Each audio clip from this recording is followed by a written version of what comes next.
Hello and welcome to my first standalone YouTube video. Prior to this, the only thing I had done is a video review to another YouTube channel regarding everyday carry or EDC. One thing I noticed is that from other video viewers' responses that not everybody incorporates a flashlight into their everyday carry. This is something that has brought a lot of questions to me because I highly encourage people to invest in a light and get a light, and I promote the light that I like for my own reasons. So I figured that an appropriate talking point for my first standalone video would be a review of the light that I use in my EDC, and that is the 4Sevens Quark 123 Squared Tactical. This is designed to be a Reader's Digest version. More technical and in-depth reviews of this product and other 4Sevens products are readily available. And that's actually part of the reason that I got into YouTube in the first place back in 2006.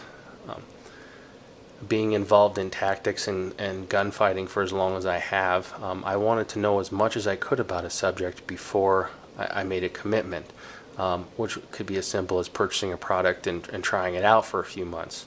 One thing that I've learned to this point in my life regarding guns and equipment and tactics are that opinions on them are like armpits. Everybody has a couple and they usually stink, which is why I like to get as many as I can before I make a decision.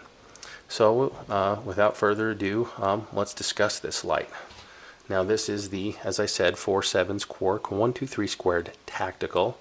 It is 4.5 inches long, 0.86 inches in diameter, and weighs 1.8 ounces. I did a little research to try and put that into perspective for you, and according to my research, that weighs about as much as 9 US quarters.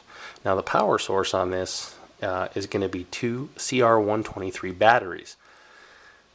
Now for the longest time I tried to avoid those batteries because of their cost. Nowadays with Amazon and eBay and other outlets, you can get those in bulk at a very reasonable price. And additionally, your CR123As will give you your proper burn on a light all the way till its dying breath. Not like you're used to probably seeing with alkaline batteries, C's or D's or AA's, where it starts to go dim, you know, an hour or two before it even dies. You'll get your money's worth out of those batteries. It does have multiple output modes, and I'll run through them very quickly. The first one is Moonlight, which is 0.2 lumens, and it says it can run at that for 30 days. That is one of my 2 preset options. I'll discuss that later. Low Light is 4 lumens, and it can burn at that for 5 days. Medium is 22 lumens, and it can burn at that for 20 hours. 22 lumens with a throw as clean as this is actually very, very good and useful. The high setting is 85 lumens, and that's what I would consider to be the minimum for a tactical flashlight, which would be a light that you would use to do in your offhand for gunfighting, building searches for unknown threats, things of that nature.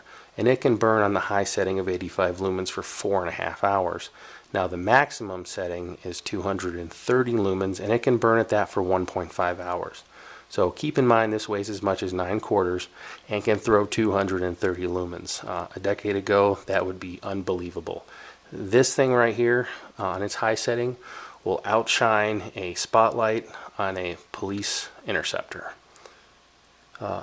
Other settings that it contains, of course, are the strobe, and I shouldn't say of course because that actually is still rare in these small handheld lights, but very important. Now that strobe appears to be throwing the maximum 230 lumens very quickly, and it reports that it can burn at that for 3 hours. And then it has a beacon setting, which also appears to be the maximum lumens, and that says it can run for about 23 hours on that, and that's just a slower strobe. The operation of this device is kind of twofold. It's got the button on the tail cap, and you can either depress it and hold it down to activate it, or click it on and click it off, which is kind of nice, especially if you're doing a building search and this is your offhand and you want to turn it on to search, because you need to move every time that you turn it on, turn it off, move. You don't walk around with a steady stream of light coming out of this when you're looking for a bad guy, because they're going to track that light right back to you and they're going to get the rounds on target first. You can have 2 pre-programmed settings on this, and now's as good a time as any, I guess, to discuss mine. As you can see, the bezel is completely tightened, and when I activate it, I get that powerful strobe. The reason being is if I need to pull this from my belt in a hurry, chances are it's a situation where there's an aggressor, and what I'm going to need is to disable that aggressor. And I have first-hand experience finding out that both being on the giving and the receiving end, that something as powerful as this, you know, it isn't going to knock someone down and it isn't going to completely disable them. But if perhaps they're unarmed and you think they might be reaching for a weapon, it'll tend to put their hands up at their eyes so you can see their hands. Other people that are aggressing at you, in post-incident interviews, I've found that the powerful strobe has taken away their ability to acquire you as a target. So that's my principal setting. Now, to get to your second setting, you just simply turn the bezel completely the other direction, and this might be hard to see, but what I've got right there is the Moonlight. And the Moonlight setting is my other setting, and it's my second setting for multiple reasons. The first of which is it gives me the longest burn. I'm using it in non-critical situations where I'm simply looking for something. And thirdly, if I am using it to navigate to an area where there may be a threat eventually, this won't front off my location as much as a brighter light. I won't have that splash out. Now, in order to activate the other modes, there is a song and a dance you have to go through, and it's in the manual. And it is not something that you will do on the fly. So one downside is out of all those modes that I've discussed, you're only going to have access to 2 at any one given time. But that's not to say that you can't get to the other ones. It just takes, like I said, a little song and dance. Now, ergonomically, the tail button on this thing is recessed just a little bit, not completely, but that is nice to protect it. You know, it is well textured. I don't think slipping is going to be any problem at all, and I have used it extensively within the last 30 days or so. It does have a clip, and that clip is kind of nice because they want to keep this streamlined and they want to keep the profile down so they don't have those flat edges that you might be used to seeing on quote-unquote tactical flashlights to this point. So what's to keep it from rolling away? Well, that clip is, and that clip's going to do a good job. So ergonomically, I mean, this is a great little light. I mean, as you can see, I can palm this. It's about as small as I would almost feel comfortable carrying in an offhand combat flashlight. As far as carrying it, this belt clip is sturdy and strong, and that is the way that I used to carry it. Since then, I have gone to one of the accessories that comes with it, which is just a simple belt pouch, Velcro closure, and a loop, and a D-ring on the back. Fits in very nicely. It's very easy to get to. I can draw it very quickly. It did not take long to put that into muscle memory, and I like that. The downside to having this clip directly to my belt is in my current employment, I wear a suit, and this was scratching up my belts, which I can do another whole video on belts because rigid insert belts are out there, and what's the point of having a great holster if your gun's flopping around? Okay. Since we're on the subject, let's go to the included accessories. Of course, one thing I think was really nice of them to add was 2 extra O-rings. I'd recommend dropping just to put a drop of silicone oil in there, seal it up, put it away in a safe place. They will last forever. This hand strap, if you put it over the front and the back, it would be something that you would be able to reach your hand inside. I see absolutely no reason for that. But what it shows is that they're thinking. You know, they're concerned with you know, making the best product that they can, the most usable products that they can. It also comes with this lanyard, which is actually very nice as well. You can connect the flashlight to that, and you could probably still put an ID on there. The one thing I didn't like about it, and the reason I would never use it for such a purpose, is because it does not have a breakaway back, and I'm not going to put something around my neck that won't pop off if some chucklehead gives it a tug. But for a lanyard, it serves its purpose very nicely. It has these two adjustable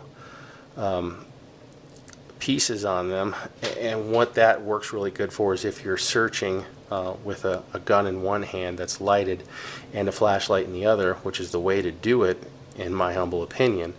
You can adjust the length of this so that while you're doing your search, if for some reason you need to drop the light and let it hang, you can get it back up by rolling up the lanyard, and you have control of your light again.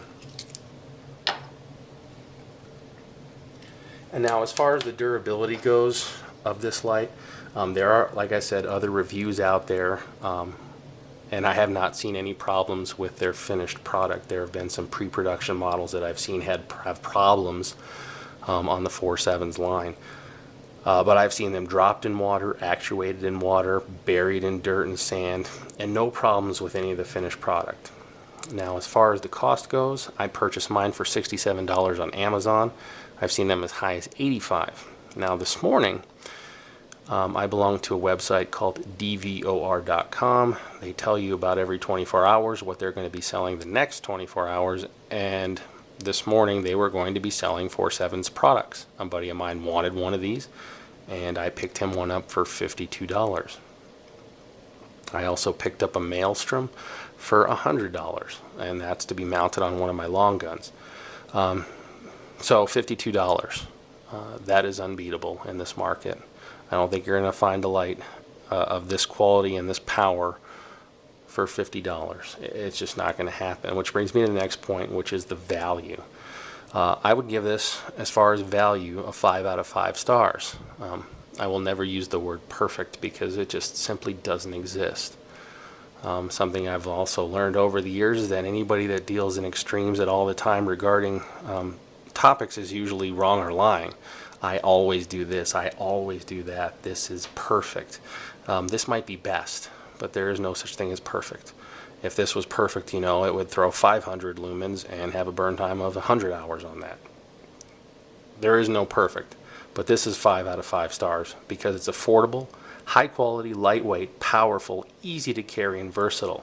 This is a great everyday carry light for use with or without a CCW or a concealed carry permit. You can disorient an attacker with just this light alone, and then follow it up with whatever means you have at your disposal. When you want to talk about comparable lights, well, there aren't a lot of comparable lights from the big guns that can even match this. The Surefire G2X is $95. It's not as bright. It doesn't have all the modes. It doesn't have strobe. It's bigger and heavier. Okay, so let's go up to something higher on the Surefire line. How about the LX2? Well, that's $210. Still bigger, still heavier, no strobe, and just a little bit underpowered as far as brightness. So I think that when it comes down to value, the 4Sevens Quark 123 Squared Tactical is about as good as you're going to get right now. And from what I've seen from this company, they have every interest at heart to be on the cutting edge and provide the best products. So that is my first review. I welcome feedback and questions, and I hope to see you in the next one.